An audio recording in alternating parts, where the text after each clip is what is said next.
Jamani, habari zenu wote. Jamani, kamwene.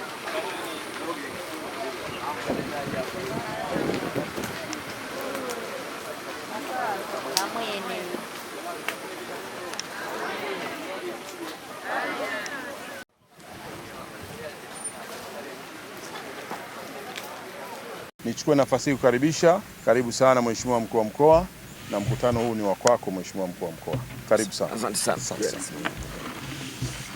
Sasa jamani, kama mnavyofahamu kwamba kazi ya serikali ni kuhudumia watu, na kazi ya serikali ni kusikiliza watu, na kazi ya serikali ni kumaliza matatizo ya watu, na kazi ya serikali ni kuhakikisha watu wanapata haki zao, na kazi ya serikali ni kupatanisha watu, na kazi ya serikali ni kuunganisha watu, Ajipigieni makofi, leo mmekutana na serikali.